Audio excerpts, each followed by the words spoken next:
북녘 땅 눈물 젖은 지도, 서울 망원시장에서 피어난 통일 DNA, 감시의 지도 위에 그려진 삶. 왜 우리는 서로를 감시해야 했나? 이 질문은 제 삶 전체를 관통하는 질문입니다.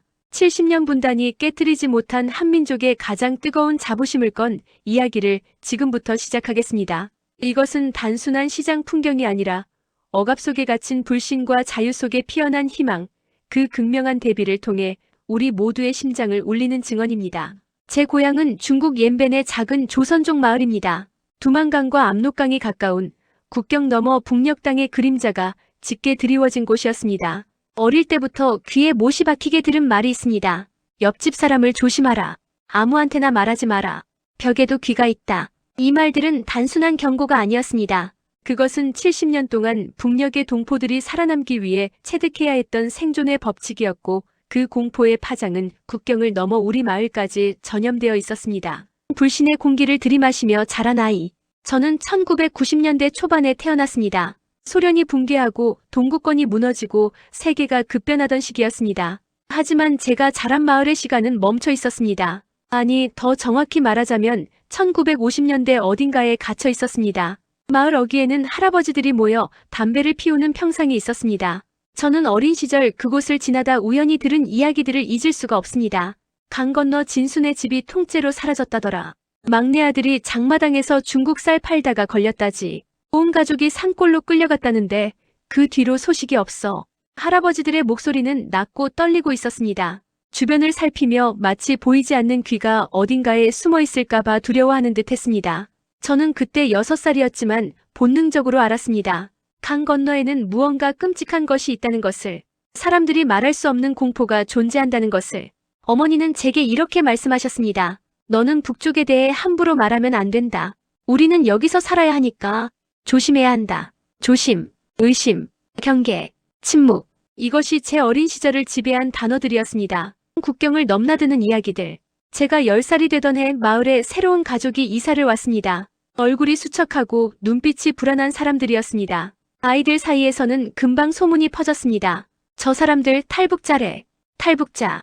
그때만 해도 저는 그 단어의 무게를 몰랐습니다. 하지만 어른들의 표정에서, 그들을 바라보는 복잡한 시선에서 저는 무언가 비극적인 이야기가 숨어 있다는 것을 느꼈습니다. 어느 날 밤 저는 부모님과 그 가족이 나누는 대화를 엿듣게 되었습니다. 장마당에서 중국 돈 조금 바꿨다는 이유로 보이부에 끌려갔어요. 남편은 그날 밤 도망치라고 했어요. 아이라도 살리라고.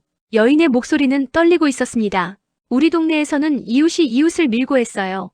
식량 배급 조금 더 받으려고, 아파트 한 칸이라도 더 넓은 곳으로 옮기려고. 사람들은 서로를 팔았어요. 그날 밤 저는 처음으로 불신이라는 개념을 이해했습니다. 그것은 단순히 남을 믿지 못하는 것이 아니었습니다. 그것은 인간의 기본적인 유대감이 파괴된 상태였습니다. 이웃이 적이 되고 가족조차 의심해야 하는 지옥 같은 세상이었습니다. 배급의 논리, 통제의 시스템. 중학교에 들어가면서 저는 강 건너 북녘의 시스템에 대해 더 많이 알게 되었습니다. 역사 선생님은 조심스럽게 하지만 정확하게 가르쳐 주셨습니다. 배급제라는 건 말이다. 사람들을 통제하는 가장 효과적인 방법이야. 먹는 것을 국가가 통제하면 사람들은 살아남기 위해 복종할 수밖에 없거든. 북녘에서는 모든 것이 배급이었습니다. 쌀, 옥수수, 기름, 소금, 심지어 비누 한 잔까지. 개인이 사적으로 물건을 사고 파는 것은 불법이었습니다. 하지만 1990년대 고난의 행군 이후 배급 시스템은 사실상 붕괴했습니다. 국가가 더 이상 사람들을 먹여 살릴 수 없게 되자 사람들은 스스로 살 길을 찾아야 했습니다. 그렇게 장마당이 생겨났습니다. 장마당은 북녘 주민들의 생명줄이었습니다. 하지만 동시에 그것은 감시와 단속의 대상이기도 했습니다. 장사를 하다가 뇌물을 바치지 않으면 끌려갔고, 중국 물건을 팔다가 적발되면 가혹한 처벌을 받았습니다. 저는 그때 이해했습니다.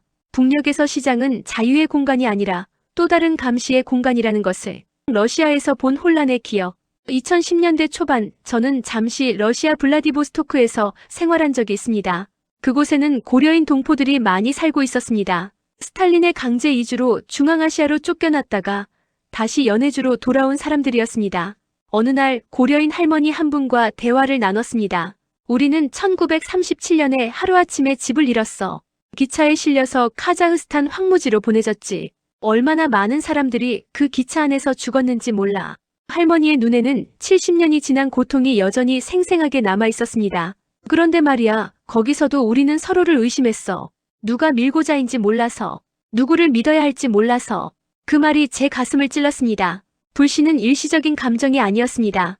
그것은 세대를 넘어 전염되는 질병이었습니다. 한번 파괴된 신뢰는 복구하는 데 평생이 걸렸습니다.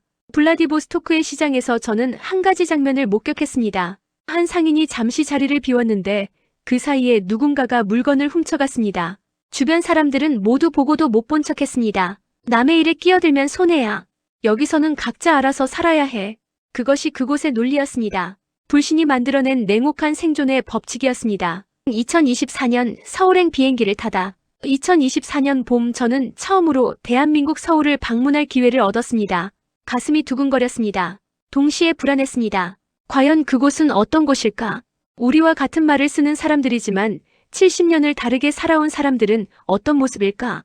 인천공항에 도착했을 때 첫 번째 충격을 받았습니다. 사람들이 줄을 서 있었습니다. 누가 감시하지 않아도, 누가 강요하지 않아도 자발적으로 질서를 지키고 있었습니다. 입국 심사대 앞에서 한 아이가 줄을 잘못 섰습니다. 그러자 뒤에 있던 어른이 부드럽게 말했습니다. 꼬마야, 줄이 저기야. 천천히 가서 서렴. 위협도 큰 소리도 없었습니다. 단지 친절한 안내만 있었습니다. 저는 그 순간 깨달았습니다. 이곳에서는 질서가 강요가 아니라 합의로 유지된다는 것을. 망원시장, 믿음의 성지. 서울에 도착한 지 사흘째 되는 날, 저는 망원시장을 찾았습니다. 누군가 추천해준 서울의 진짜 모습을 볼 수 있는 곳이었습니다. 오전 10시, 시장 입구에 들어서는 순간, 저는 현기증을 느꼈습니다. 과일 가게 앞에 샤인머스켓이 산더미처럼 쌓여 있었습니다. 한 송이에 몇만 원씩 하는 고급 포도였습니다. 그런데 주인은 보이지 않았습니다. 손님 한 명이 포도를 집어들고 가격표를 확인하고 돈을 상자 위에 놓인 바구니에 넣고 알아서 거스름 돈을 가져갔습니다. 저는 눈을 의심했습니다. 저 돈을 누가 지키고 있나? CCTV라도 있나? 주인은 어디 간 거지? 호기심에 가게 안을 들여다보니 주인 아주머니가 다른 손님과 이야기를 나누며 김치를 포장하고 있었습니다. 돈이 있는 곳에서 최소 10m는 떨어진 곳이었습니다. 저는 다리에 힘이 풀렸습니다. 제가 자란 곳이었다면, 러시아에서 본 곳이었다면 저 돈은 1분도 안 돼서 사라졌을 것입니다. 다음 충격은 더 강렬했습니다. 떡볶이 가게였습니다. 할머니가 운영하는 작은 포장마차 같은 가게였습니다. 떡볶이를 주문하려고 줄을 서 있는데 할머니가 잠깐 자리를 비우셨습니다. 그런데 손님들은 그냥 기다리지 않았습니다. 스스로 떡볶이를 떠서 담았습니다. 돈통에서 거스름 돈을 가져갔습니다. 심지어 한 손님은 메모를 남겼습니다. 할머니, 떡볶이 맛있어요. 다음에 또 올게요. 거스름 돈 2,000원 가져갔어요. 저는 그 자리에 얼어붙었습니다. 이것이 가능한 일인가? 30년 동안 제가 배운 모든 것이 부정당하는 순간이었습니다. 현금이 길바닥에 놓인 기적. 더 깊이 시장 안으로 들어갔습니다. 정육점 앞에 최상급 한우가 전시되어 있었습니다. 한 근에 10만 원이 넘는 고기였습니다. 유리 진열대도 없었고 자물쇠도 없었습니다. 그냥 테이블 위에 놓여 있었습니다. 생선 가게에는 킹크랩, 대게, 광어가 얼음 위에 펼쳐져 있었습니다. 수백만 원어치의 해산물이 누구나 손을 뻗으면 닿을 수 있는 곳에 있었습니다. 저는 주변을 둘러봤습니다. 경비원은 없었습니다. CCTV는 있었지만 사람들은 그것을 의식하지 않았습니다. 한 할아버지께 용기를 내서 물어봤습니다. 여기는 도둑이 없나요? 할아버지는 웃으시며 대답하셨습니다. 도둑? 아, 가끔 있지. 근데 이 동네 사람들이 서로 아니까 금방 소문나. 그리고 대부분 사람들은 훔칠 생각 안 해. 필요하면 사면 되는데 뭐. 필요하면 사면 된다. 이 단순한 논리가 제게는 혁명적으로 들렸습니다. 제가 자란 곳에서는 필요와 소유 사이에 거대한 장벽이 있었습니다. 돈이 있어도 살 수 없는 것들이 많았고 허가가 있어야 거래할 수 있었고 누군가를 알아야 구할 수 있었습니다. 하지만 여기서는 달랐습니다. 시장은 그냥 시장이었습니다. 사고 싶으면 사고 팔고 싶으면 파는 곳이었습니다. 거기에 감시도 허가도 뇌물도 필요 없었습니다. 외상이라는 이름의 신뢰. 가장 충격적인 순간은 순대 가게에서 일어났습니다. 한 젊은 여성이 순대국을 주문했습니다. 식사를 마치고 계산을 하려는데 지갑을 안 가져온 걸 깨달았습니다. 당황한 표정으로 사장님께 말했습니다. 죄송한데요, 제가 지갑을 집에 두고 와서 지금 가서 가져올게요. 저는 긴장했습니다. 사장님이 화를 내겠구나. 신분증을 요구하겠구나. 아니면 경찰을 부르겠구나. 하지만 사장님은 웃으며 말했습니다. 괜찮아요. 나중에 오실 때 주세요. 이 동네 사람이죠? 얼굴 익어요. 아니요, 저 처음 와봤어요. 그럼 다음에 또 오실 때 주세요. 순대국 한 그릇 값에 도망갈 사람은 없어요. 하! 그 여성은 감사하다며 거듭 인사를 하고 나갔습니다. 저는 사장님께 물었습니다. 혹시 안 오면 어떡하세요? 사장님은 어깨를 으쓱하며 답했습니다. 그럼 뭐 어쩌겠어요. 그 사람이 더 손해지. 양심의 빚을 지고 사는 게 더 힘든 거잖아요. 근데 대부분은 와요. 심지어 더 얹어서 주고 가는 사람도 있어요. 양심의 빚을 지고 사는 게 더 힘들다. 이 말이 제 심장을 관통했습니다. 제가 자란 곳에서 양심은 사치였습니다. 살아남기 위해서는 양심을 접어야 했습니다. 배급을 받기 위해, 처벌을 피하기 위해, 가족을 지키기 위해 사람들은 양심을 저당 잡혔습니다. 하지만 여기서는 달랐습니다. 양심은 사치가 아니라 기본이었습니다. 사람들은 양심을 지키는 것이 당연하다고 생각했습니다. 고려인 할머니들의 눈물. 망원시장을 둘러보던 중 한편에서 러시아어가 들렸습니다. 반가운 마음에 다가가 보니 고려인 동포 할머니 세 분이 좌판을 펼치고 앉아 계셨습니다. 손수 만든 고려식 김치와 반찬을 팔고 계셨습니다. 러시아어로 인사를 드리자 할머니들은 깜짝 놀라며 반겨주셨습니다. 아이고, 우리말 하는 사람이네. 어디서 왔어? 옌벤에서 왔습니다. 옌벤. 거기도 우리 동포들 많지. 우리는 우즈베키스탄에서 왔어. 할머니들과 이야기를 나누다가 저는 조심스럽게 물었습니다. 여기 장사하시기 어떠세요? 그러자 한 할머니의 눈에 눈물이 고였습니다. 좋아. 너무 좋아.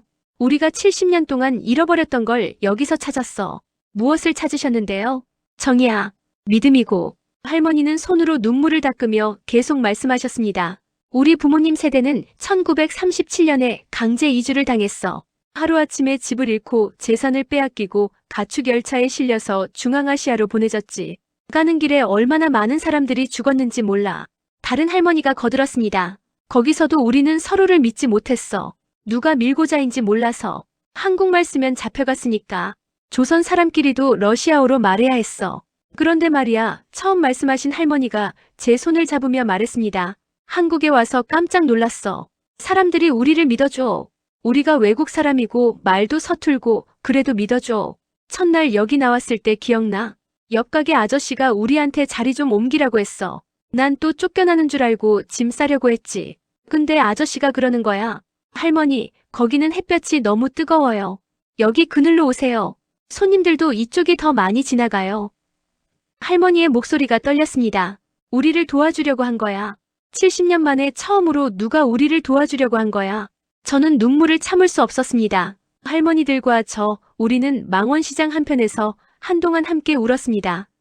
우리는 같은 언어를, 같은 혈육을, 같은 역사를 공유하는 민족이었습니다. 하지만 70년의 분단과 이사는 우리에게서 가장 소중한 것을 빼앗아갔습니다.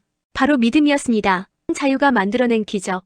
그날 저녁 숙소로 돌아와서 하루 종일 본 장면들을 곱씹었습니다. 망원시장에서 목격한 것은 단순한 친절이나 여유가 아니었습니다. 그것은 자유가 만들어낸 근본적인 변화였습니다. 사람들은 감시받지 않았기 때문에 스스로 책임질 수 있었습니다. 사람들은 처벌받지 않았기 때문에 정직할 수 있었습니다. 사람들은 배급에 의존하지 않았기 때문에 서로 의존할 필요가 없었습니다.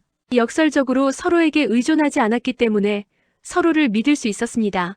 제가 자란 세계에서는 모든 것이 반대였습니다. 끊임없는 감시가 있었기에 사람들은 책임을 회피했습니다. 가혹한 처벌이 있었기에 사람들은 거짓말을 했습니다. 배급에 의존했기에 사람들은 서로를 경쟁자로 봤습니다. 그리고 서로가 적이었기에 신뢰는 사라졌습니다. 영상을 만들다. 며칠 후 저는 다시 망원시장을 찾았습니다. 이번에는 카메라를 들고 저는 이 경험을 영상으로 만들기로 결심했습니다. 러시아와 중국의 동포들에게, 그리고 가능하다면 강 건너 북녘의 동포들에게도 이 이야기를 전하고 싶었습니다. 자유가 있는 곳에서는 이런 일이 가능하다. 신뢰가 살아있는 사회는 이런 모습이다. 촬영을 시작했습니다.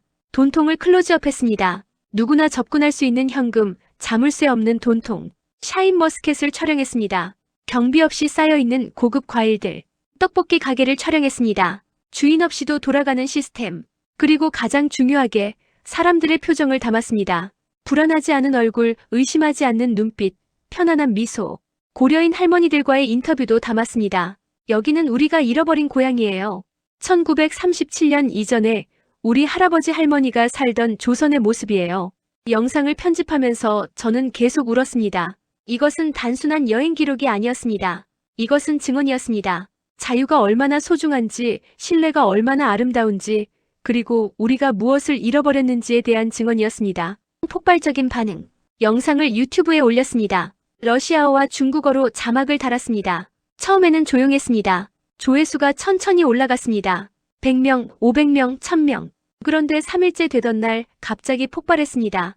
조회수가 기하급수적으로 증가했습니다. 10만, 50만, 100만. 댓글이 폭주했습니다. 러시아 블라디보스토크의 고려인. 울면서 봤습니다. 우리 할머니가 평생 그리워하시던 조선이 이런 모습이었구나. 할머니는 돌아가시기 전까지 조선 사람은 착하다고 하셨는데 이제야 그 의미를 알겠습니다. 중국 옌벤의 조선족. 압록강 건너편과 이렇게 다를 수가. 같은 민족인데 시스템이 사람을 이렇게 바꿔놓는군요. 눈물이 멈추지 않습니다. 카자흐스탄의 고려인. 1937년 강제 이주의 후손입니다. 우리 조부모님이 잃어버린 조선이 살아있었네요. 이것이 자유의 힘입니까? 우즈베키스탄의 고려인. 스탈린이 우리에게서 빼앗은 것이 땅만이 아니었습니다. 신뢰였습니다. 정의였습니다. 이 영상을 보니 가슴이 찢어집니다. 그리고 조심스럽게 올라온 댓글들도 있었습니다. 익명으로 VPN을 통해서 올라온 것으로 보이는 댓글들이었습니다. 강 건너에서 봅니다. 영상을 몇 번이고 돌려봤습니다. 이것이 가능한 세상이 있다는 것이 믿어지지 않습니다. 우리는 왜 서로를 감시해야 합니까? 이 질문을 하는 것조차 위험하지만 묻지 않을 수 없습니다. 장마당에서 장사를 합니다. 매일 단속반을 피하고 뇌물을 바치고 동료를 의심하며 삽니다. 이 영상을 보니 눈물이 나옵니다. 우리도 저렇게 살 수 있을까요? 저는 댓글 하나하나를 읽으며 통곡했습니다. 망원시장의 진짜 의미. 영상이 입소문을 타면서 한국 언론에서도 관심을 갖기 시작했습니다. 몇몇 기자들이 인터뷰를 요청했습니다. 망원시장의 어떤 점이 가장 충격적이었나요? 저는 이렇게 대답했습니다. 물건이 아니었습니다. 시스템도 아니었습니다. 사람들의 표정이었습니다. 표정이요? 네. 망원시장 사람들의 얼굴에는 두려움이 없었습니다. 경계도 없었습니다. 그들은 이웃을 의심하지 않았습니다. 손님을 적으로 보지 않았습니다. 제가 자란 곳에서 사람들의 표정은 항상 경직되어 있었습니다. 주변을 살피고 말을 조심하고 누가 듣고 있지 않은지 확인하는 습관이 몸에 배어 있었습니다. 하지만 망원시장 사람들은 자유로웠습니다. 웃음이 진짜였습니다. 그 자유로운 표정이 저에게는 가장 큰 충격이었습니다. 또 다른 질문이 이어졌습니다. 이 경험이 통일에 대해 어떤 의미를 갖는다고 생각하시나요? 저는 잠시 생각한 후 답했습니다. 통일은 단순히 땅을 합치는 것이 아닙니다. 시스템을 통합하는 것도 아닙니다. 가장 중요한 것은 신뢰를 회복하는 것입니다. 70년 동안 북녘의 동포들은 불신 속에서 살았습니다. 이웃을 의심하고 가족조차 믿지 못하는 삶을 살았습니다. 이 상처는 하루아침에 치유되지 않습니다. 하지만 망원시장 같은 곳이 희망을 줍니다. 자유가 있는 곳에서 사람들은 다시 신뢰를 배울 수 있습니다. 망원시장은 단순한 시장이 아니라 신뢰의 학교입니다. 작은 실험들이 시작되다 영상이 퍼지면서 예상하지 못한 일들이 일어나기 시작했습니다. 블라디보스토크의 한 고려인 청년이 메시지를 보내왔습니다. 형님의 영상을 보고 용기를 얻었습니다. 우리 동네 시장에 작은 정직 가판대를 만들었습니다. 주인 없이도 물건을 사고 돈을 넣을 수 있는 곳입니다. 처음에는 의심이 많았습니다. 하루 만에 다 털릴 거라고 생각했습니다. 하지만 놀랍게도 대부분의 사람들이 정직하게 돈을 넣었습니다. 물론 가끔 돈을 안 넣는 사람도 있습니다. 하지만 신기한 것은 다른 사람들이 더 많이 넣는 것입니다. 어떤 할머니는 정직함에 대한 보상이라며 더 많은 돈을 넣고 가셨습니다. 작은 변화지만 이것이 시작입니다. 신뢰는 전염됩니다. 옌벤의 한 교사도 연락을 해왔습니다. 학교에서 신뢰 프로젝트를 시작했습니다. 학생들에게 망원시장 영상을 보여주고 우리도 할 수 있는지 실험해보자고 했습니다. 복도에 정직 서점을 만들었습니다. 책을 놓고 가격을 적고 돈통을 두었습니다. 선생님의 감시 없이 학생들이 스스로 운영하는 것입니다. 첫 주에는 돈이 제대로 안 맞았습니다. 하지만 두 번째 주부터는 달라졌습니다. 학생들이 스스로 규칙을 만들고 서로를 격려하기 시작했습니다. 더 감동적인 것은 몇몇 학생들이 익명으로 신뢰기금을 만들어서 돈이 없는 친구들도 책을 빌릴 수 있게 한 것입니다. 선생님, 신뢰는 가르칠 수 없는 것이 아니었습니다. 신뢰는 경험하는 것이었습니다. 이 메시지들을 읽으며 저는 깨달았습니다. 망원시장은 단순한 장소가 아니었습니다. 그것은 가능성의 증명이었습니다. 자유와 신뢰가 있는 곳에서는 기적이 일상이 된다는 증명이었습니다. 통일 DNA의 발견. 영상에 대한 반응을 보면서 저는 한 가지 중요한 발견을 했습니다. 70년의 분단에도 불구하고 우리 민족에게는 여전히 공통의 정서적 DNA가 남아 있었습니다. 러시아의 고려인, 중앙아시아의 고려인, 중국의 조선족, 그리고 남한의 한국인, 심지어 북녘의 동포들까지 우리 모두는 망원시장의 풍경을 보며 같은 감정을 느꼈습니다. 그리움이었습니다. 우리는 그리워하고 있었습니다. 우리가 한 번도 경험하지 못했지만 유전자 깊은 곳에 새겨진 어떤 것을 서로를 믿고 서로를 돕고 서로를 존중하는 공동체. 이것이 바로 통일 DNA였습니다. 분단이 우리를 갈라놓았지만 깨트리지 못한 것이 있었습니다. 바로 공동체에 대한 본능적인 그리움이었습니다. 한 재외동포학자가 제게 이런 메시지를 보내왔습니다. 당신의 영상은 중요한 사실을 증명했습니다. 우리 민족은 분단되었지만 파편화되지 않았습니다. 우리는 여전히 같은 꿈을 꾸고 같은 것에 감동하고 같은 것을 그리워합니다. 망원시장이 전 세계 한민족에게 감동을 준 이유는 그것이 낯선 것이 아니라 익숙한 것이기 때문입니다. 우리의 조상들이 살았던 방식, 우리의 DNA에 새겨진 공동체의 모습이기 때문입니다. 통일은 새로운 것을 만드는 것이 아닙니다. 원래 우리 것이었던 것을 되찾는 것입니다. 망원시장을 다시 찾다. 2024년 가을, 저는 다시 망원시장을 찾았습니다. 이번에는 혼자가 아니었습니다. 러시아에서 온 고려인 청년 둘, 카자흐스탄에서 온 고려인 대학생 1명, 그리고 옌벤에서 온 조선족 가족이 함께였습니다. 우리는 함께 시장을 걸었습니다. 과일 가게 앞에서 멈췄습니다. 여전히 샤인머스켓이 쌓여 있었고 돈통이 놓여 있었습니다. 카자흐스탄에서 온 25살 청년이 눈물을 흘렸습니다. 할아버지가 평생 말씀하셨어요. 조선 사람은 정직하다고. 저는 그게 옛날 이야기인 줄 알았어요. 하지만 여기서는 그것이 현실이네요. 러시아에서 온 청년이 말했습니다. 우리 동네에서는 상점마다 철창이 있고 CCTV가 있고 경비원이 있어요. 그래도 도둑질이 끊이지 않아요. 하지만 여기는 아무것도 없는데 아무도 훔치지 않아요. 차이가 뭘까요? 저는 대답했습니다. 시스템이 아니라 문화입니다. 철창은 사람을 지키지만 동시에 신뢰를 막습니다. 여기는 철창이 없기 때문에 신뢰가 자랄 수 있었습니다. 우리는 떡볶이 가게로 갔습니다. 그 할머니는 여전히 가게를 운영하고 계셨습니다. 할머니, 안녕하세요. 몇 달 전에 왔던 사람입니다. 할머니는 환하게 웃으며 말했습니다. 아이고, 기억나지. 영상 찍던 사람이지. 그 영상 봤어. 우리 손자가 보여줬는데 조회수가 엄청 많더라고. 네, 전 세계 동포들이 봤습니다. 그래? 우리가 뭐 대단한 걸 한 건 아닌데. 그냥 장사하는 거지. 아니에요, 할머니. 할머니가 하시는 건 단순한 장사가 아닙니다. 이건 교육입니다. 신뢰를 가르치는 교육입니다. 할머니는 쑥스럽게 웃으셨습니다. 우리는 떡볶이를 먹으며 이야기를 나눴습니다. 러시아, 카자흐스탄, 중국, 그리고 한국. 우리는 서로 다른 곳에서 자랐지만 같은 말을 하고 같은 음식을 먹고 같은 것에 감동했습니다. 고려인 할머니들의 두 번째 만남. 고려인 할머니들의 가게도 다시 찾았습니다. 할머니들은 저를 보고 깜짝 놀라며 반겨주셨습니다. 아이고, 왔네. 우리 영상 스타. 할머니 영상 봤어요? 봤지. 우리 손주들이 다 봤어. 러시아에 있는 친척들도 다 봤대. 다들 울었다더라고. 저는 함께 온 청년들을 소개했습니다. 이 친구들이 할머니들 이야기를 듣고 한국까지 왔습니다. 할머니들은 청년들을 보며 눈물을 흘렸습니다. 우리 같은 할머니들 보러 여기까지 왔어? 카자흐스탄에서 온 청년이 러시아어로 대답했습니다. 할머니들은 우리의 역사입니다. 할머니가 청년의 손을 잡았습니다. 우리 세대는 너무 많은 것을 잃었어. 고향도 잃고 언어도 잃고 문화도 잃었어. 하지만 한 가지만은 포기하지 않았어. 무엇입니까? 우리가 고려 사람이라는 것, 착하고 정직한 민족이라는 것, 그것만은 지켰어. 그리고 말이야, 할머니는 주변을 둘러보며 말했습니다. 여기 와서 봤어. 우리가 지킨 것이 헛되지 않았다는 걸. 여기 사람들도 우리처럼 살고 있더라고. 정직하게 서로 믿으면서. 그게 우리 민족의 DNA야.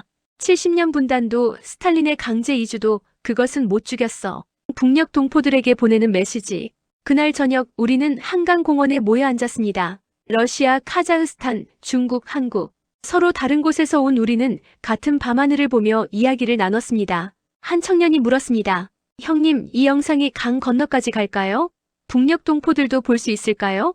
저는 솔직하게 대답했습니다. 모르겠습니다. 하지만 이미 몇몇 댓글이 있었습니다. VPN을 통해서 위험을 감수하고 본 사람들이 있었습니다. 그들에게 무슨 말을 해주고 싶으세요? 저는 한강을 바라보며 천천히 말했습니다. 제가 하고 싶은 말은 이겁니다. 북녘의 동포 여러분, 당신들이 잘못한 것이 아닙니다. 당신들이 약해서 나빠서 부도덕해서 그렇게 사는 것이 아닙니다. 시스템이 당신들을 그렇게 만든 것입니다. 감시와 처벌 속에서는 누구도 신뢰할 수 없습니다. 배급과 통제 속에서는 누구도 자유로울 수 없습니다. 하지만 망원시장이 증명합니다. 자유가 있는 곳에서는 신뢰가 꼽힙니다. 우리 민족의 DNA는 여전히 살아있습니다. 당신들도 할 수 있습니다. 작은 것부터 시작하세요. 이웃을 조금 덜 의심하세요. 동료를 조금 더 믿어보세요. 작은 신뢰의 씨앗이 언젠가는 큰 나무가 됩니다. 우리는 기다리고 있습니다. 압록강 이쪽에서 우리는 당신들을 기다리고 있습니다. 같은 말을 하고 같은 밥을 먹고 같은 꿈을 꾸는 형제자매로서 우리는 당신들을 기다립니다. 청년들은 침묵했습니다. 그리고 한 명씩 눈물을 흘리기 시작했습니다. 2024년 겨울, 희망의 편지들. 2024년 겨울이 되면서 예상하지 못한 메시지들이 계속 도착했습니다. 중국 단둥의 한 무역상, 망원시장 영상을 압록강 건너편 거래처 사람에게 보여줬습니다. USB에 담아서요. 그 사람은 한참을 멍하니 화면을 보더니 이렇게 말했습니다. 이것이 조선입니까? 저는 대답했습니다. 이것이 자유로운 조선입니다. 러시아 하바롭스크의 교사, 학생들에게 망원시장 영상을 보여주고 실내 실험을 했습니다. 교실에 정직 상자를 두고 학생들이 필요한 학용품을 가져가고 돈을 넣게 했습니다. 놀랍게도 한 달 후 상자에는 처음보다 더 많은 돈이 들어있었습니다. 학생들이 익명으로 기부를 한 것입니다. 옌벤의 대학생, 기숙사에서 망원시장 프로젝트를 시작했습니다. 공동 냉장고에 음식을 넣고 먹는 사람이 알아서 돈을 넣는 것입니다. 처음에는 반신반의했지만 3개월째 계속되고 있습니다. 더 놀라운 것은 돈이 없는 학생들을 위해 익명으로 음식을 제공하는 학생들이 생겼다는 것입니다. 그리고 가장 조심스러운 메시지들. 평안도의 작은 마을에서 봅니다. 이 영상을 보는 것만으로도 위험하지만 보지 않을 수 없었습니다. 우리도 언젠가 저렇게 살 수 있을까요? 함경도 장마당에서 일합니다. 매일 단속반을 피해 살지만 이 영상을 보니 희망이 생깁니다. 언젠가는 우리도. 메시지는 거기서 끊겨 있었습니다. 저는 그 미완성의 문장을 보며 울었습니다. 언젠가는 우리도. 그 간절한 희망의 파편이 제 가슴을 찢었습니다. 통일의 진짜 의미. 2024년이 저물어가던 어느 날 한통일 연구자가 저를 찾아왔습니다. 당신의 영상이 학계에서 큰 반향을 일으켰습니다. 망원시장이 통일 교육의 모델로 논의되고 있습니다. 교육의 모델이요? 네. 통일은 단순히 제도를 합치는 것이 아닙니다. 가장 중요한 것은 신뢰의 회복입니다. 70년 동안 불신 속에서 살아온 사람들이 다시 신뢰를 배우는 것. 그것이 진짜 통일입니다. 망원시장은 그것을 보여줍니다. 감시 없이도 질서가 유지되고 통제 없이도 협력이 일어나고 처벌 없이도 정직함이 작동하는 사회. 이것이 통일된 한반도가 지향해야 할 모습입니다. 연구자는 계속 말했습니다. 독일 통일의 가장 큰 실패는 동독 사람들의 심리적 상처를 간과한 것이었습니다. 40년의 분단으로 생긴 불신과 상처는 제도 통합만으로는 치유되지 않았습니다. 우리는 70년을 분단되어 살았습니다. 그 상처는 더 깊습니다. 북녘 동포들은 3대에 걸쳐 감시와 불신 속에서 살았습니다. 그들이 다시 신뢰를 배우는 데는 시간이 필요합니다. 망원시장 같은 공간이 필요한 이유입니다. 신뢰를 경험할 수 있는 안전한 공간, 실패해도 처벌받지 않는 공간, 천천히 조금씩 신뢰를 회복할 수 있는 공간. 저는 고개를 끄덕였습니다. 통일은 선언하는 순간 이루어지는 것이 아닙니다. 통일은 매일매일 작은 신뢰를 쌓아가는 과정입니다. 망원시장이 가르쳐준 것. 2024년이 끝나갈 무렵 저는 마지막으로 망원시장을 찾았습니다. 시장은 여전히 붐볐습니다. 샤인머스켓은 여전히 쌓여 있었고 돈통은 여전히 길가에 놓여 있었고 떡볶이 가게는 여전히 주인 없이도 돌아갔습니다. 하지만 이제 저는 다르게 보였습니다. 이것은 단순한 시장이 아니었습니다. 이것은 70년 분단이 깨트리지 못한 한민족의 DNA가 살아 숨쉬는 곳이었습니다. 이것은 감시와 통제가 없어도 질서가 유지되는 자유의 실험실이었습니다. 이것은 서로 다른 곳에서 살아온 동포들이 우리라는 정체성을 되찾는 통일의 예행 연습장이었습니다. 과일 가게 앞에 서서 저는 돈통을 오래 바라봤습니다. 이 작은 돈통이 70년 분단의 벽보다 강했습니다. 이 작은 신뢰가 수십만 군대보다 강했습니다. 이 작은 일상이 거대한 이념보다 강했습니다. 왜냐하면 이것이 진짜였기 때문입니다. 구호가 아니라 현실이었기 때문입니다. 선전이 아니라 삶이었기 때문입니다. 떡볶이 가게 할머니가 저를 보고 손을 흔들었습니다. 또 왔네. 떡볶이 먹고 가. 저는 웃으며 고개를 끄덕였습니다. 그리고 속으로 다짐했습니다. 이 이야기를 계속 전하겠습니다. 압록강 건너까지, 두만강 건너까지, 세계 어디에 있든 우리 동포들에게 이 이야기를 전하겠습니다. 자유가 있는 곳에서는 기적이 일상이 된다는 것을, 신뢰가 있는 곳에서는 철창이 필요 없다는 것을, 우리 민족의 DNA는 여전히 살아있다는 것을.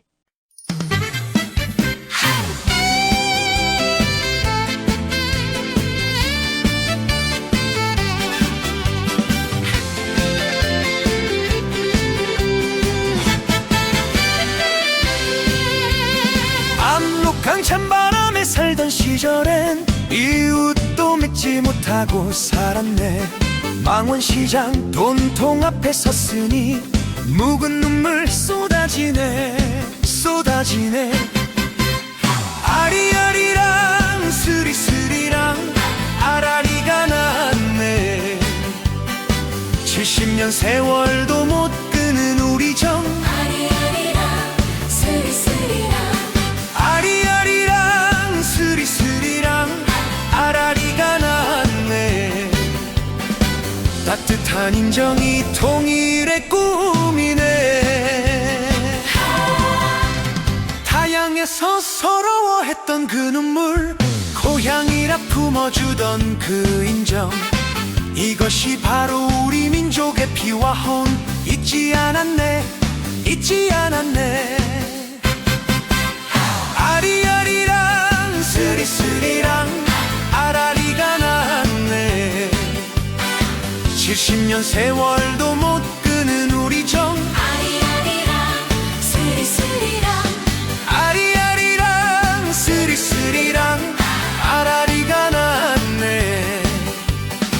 따뜻한 인정이 통일의 꿈이네. 배급도 감시도 없는 이 시장, 자유의 꽃이 여기서 피었네. 북녘의 동포여 들으시구려, 우린 여기서 울면서 기다리네. 망원시장 골목길 따라 하나 된 아리랑이 퍼지네. 먼 훗날 다시 만날 그날까지 우리의 노래여 영원하